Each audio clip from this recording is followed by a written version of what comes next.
Hi, welcome to Hushed Stories. Tonight, you're keeping a small roadside diner open through the first big snowstorm of the season, cooking for whoever the highway sends your way tonight. You knew this storm was coming 3 days ago, back when the forecast was still just a line on the weather map. Your father ran this diner for 30 years before you took it over, and he never once closed for whether if the highway was still technically open. You called the county this afternoon, and they told you Route 9 was still passable, barely. So you decided to stay open. Somebody's going to need a hot meal tonight, stuck between towns with nowhere else to pull over. The parking lot is already 6 inches deep by the time you cross it. Your boots punching through crust that started to form on top. The diner sits low and long against the dark, its windows lit yellow, the neon sign over the door buzzing red through the falling snow. Wind cuts sideways across the lot hard enough that you lean into it the last few steps. One hand up against your face. You reach the door, and your key finds the lock through your gloves on the second try. The bell over the door announces you the second you push it open. Inside, it's warm already, the heat left running from earlier in the day, and the sudden quiet after the wind outside makes your ears ring for a second. You stamp the snow off your boots on the mat and shrug out of your coat, hanging it on the row of hooks by the register. The diner is empty, 11 booths, and a counter with 8 stools, the fluorescent lights humming low over all of it. You flip the sign in the window from closed to open, even though you're the only one who's going to see it for a while. You head behind the counter and check the grill.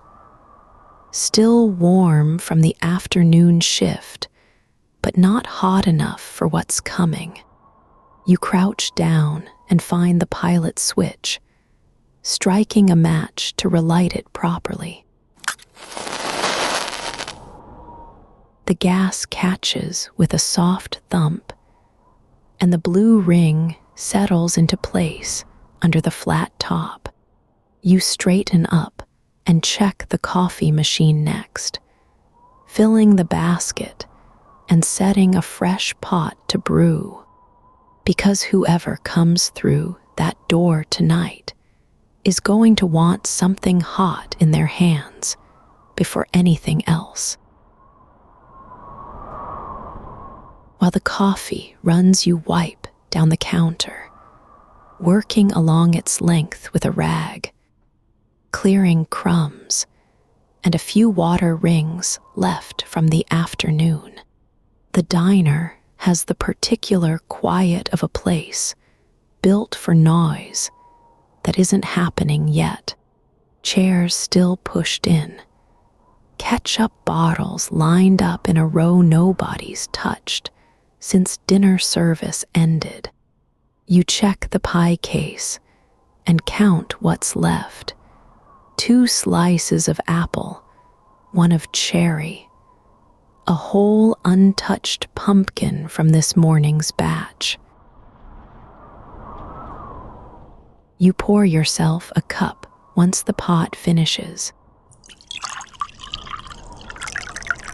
It's strong and a little bitter, the way diner coffee always is. and you drink it standing at the counter, looking out at the snow, coming down harder now under the parking lot light. The flakes are smaller than they were an hour ago, which your father always said meant the storm was settling in for real, instead of just passing through. You start the prep you'd normally do earlier in the day, since there's nobody here yet to interrupt you. You crack eggs into a bowl for the morning's hash, 6 at a time, the shells cracking clean against the rim. You dice potatoes next, the knife working steady against the cutting board, and scrape them into a container for the walk-in. The radio on the shelf behind the register plays low. Some late-night station out of the county seat, mostly static now that the storm's between you and the tower. You move down to the register to check the till against tonight's opening count. The drawer sliding open with its familiar metal ring. Everything matches. You close it and glance at the booth nearest the window, the one your regulars always take, where 2 sets of initials are scratched into the table's edge under the laminate, worn pale from decades of elbows resting on top of them. Your father used to say half the counties had a first date in that booth at some point or another. You've never doubted it. The jukebox sits against the far wall, unplugged most nights because nobody's asked for it in months.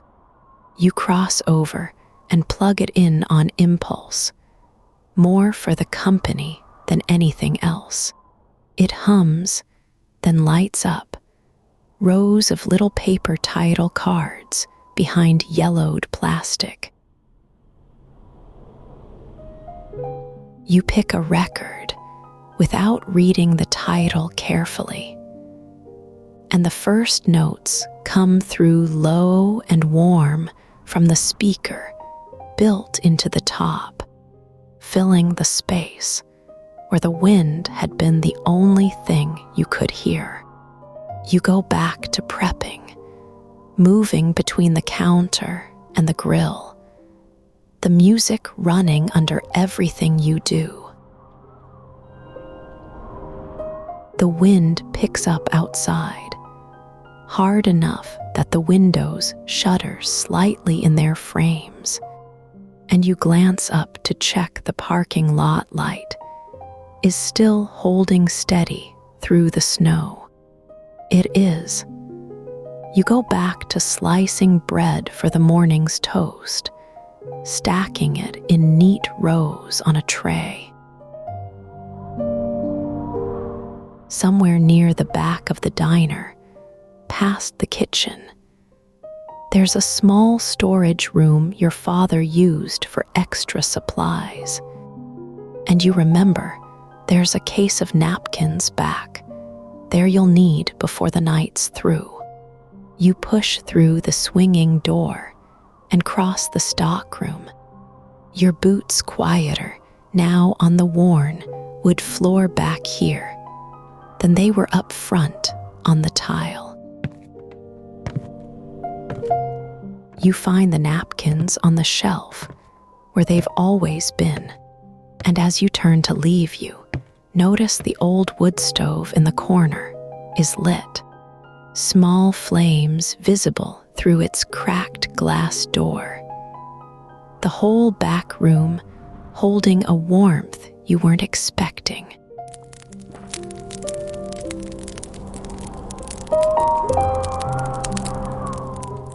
You don't remember lighting it, and you're fairly sure nobody else has been back here today.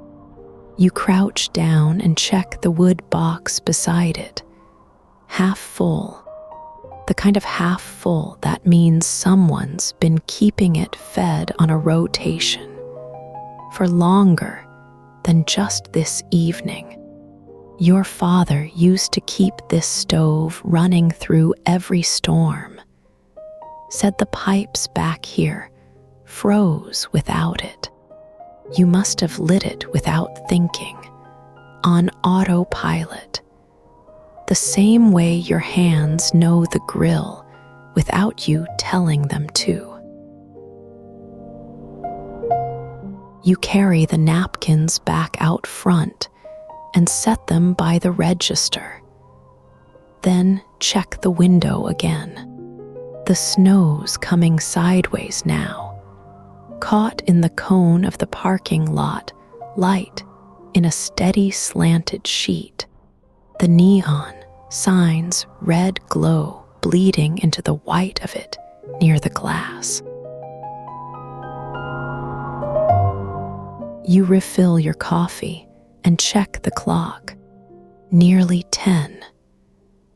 You wonder, not for the first time tonight, whether anyone's actually going to come through that door before morning, or whether you'll spend the whole shift alone with the jukebox and the storm. Headlights swing across the front windows sometime after 10:30, cutting through the snow in 2 long beams before they go dark. You watch a big rig ease into the lot outside, parking at an angle that suggests the driver's more focused on stopping safely than parking neatly. A few minutes pass before the door opens. A man comes in stamping snow off his boots. A heavy canvas coat, dusted white across the shoulders, stomping and shaking himself off just inside the doorway before he steps further in. He pulls off his gloves and rubs his hands together, looking around the empty diner like he's not entirely sure it's real. Didn't think anyone to be open tonight, he says, settling onto a stool at the counter. Road's about done for. Figured I'd be sleeping in the cab. You tell him coffee's fresh and ask if he wants something to eat, and he says pie if you've got it, whatever kind, and coffee first. You pour him a cup. He wraps both hands around it before he even drinks, the way people do when they've been cold longer than they realized. You cut him a slice of the cherry and slide the plate across, and he eats slowly, looking out at the parking lot where his rig is already collecting a fresh layer of snow across the hood. He tells you he's hauling freight down toward the interstate. Been driving 11 hours. Planned to make the state line before the storm caught up to him. It didn't. He asks how far the next town is, and you tell him it's not close enough to bother trying tonight, that he's better off parking here till the plows get through in the morning. He nods slowly, like he already suspected that was the answer. He finishes the pie and asks for a second cup. and you top him off without him needing to ask twice. He tells you the jukebox has good taste, nods toward it once, and goes quiet after that, just eating and watching the snow, same as you were an hour ago. He finishes his coffee a while later and asks if it's all right to sleep in one of the booths rather than his cab, since the diner's warmer. And you tell him that's exactly what the booths are there for tonight. He picks the one near the back, away from the door, and folds his coat under his head as a pillow. Within a few minutes, his breathing's gone slow and even. You clear his plate and cup, wipe down the counter one more time, and check the coffee pot, topping it off in case anyone else finds their way in before morning. You bank the grill down to its lowest setting rather than shutting it off completely, the way your father always did on storm nights. The wind hasn't let up outside, still throwing snow sideways across the lot. The tire tracks from the trucker's rig already half filled in. You pour yourself one last cup and carry it to the booth by the window, the one with the initials carved into the table, and sit down across from where you usually stand. From here, you can see the whole diner at once. The counter, the jukebox gone quiet now, the trucker's shape settled in the back booth, the snow still coming down outside the glass.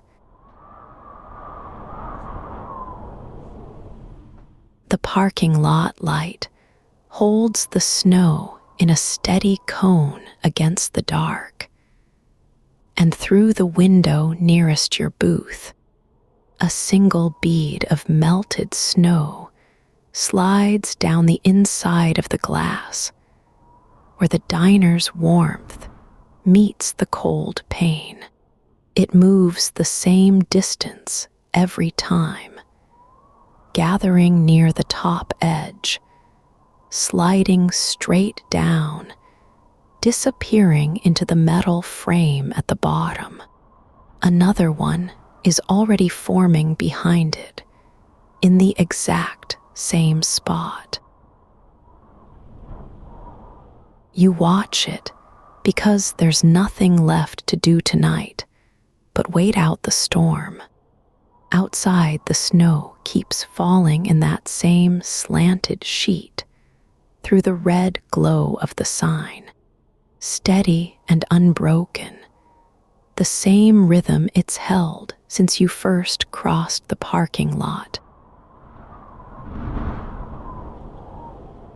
The trucker shifts once in the back booth and settles again, still asleep.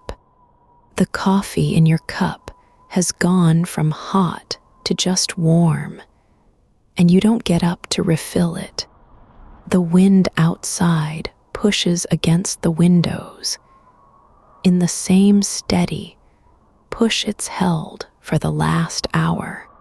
Nothing sudden about it now, just a constant weight against the glass.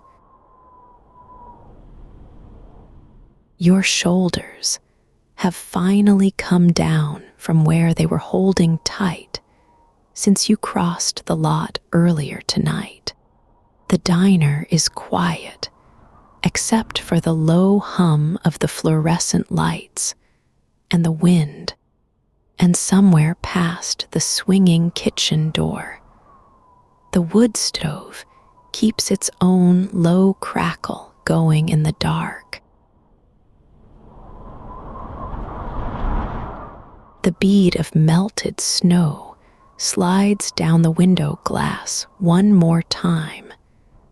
The same path, the same speed, disappearing at the bottom edge before the next one starts.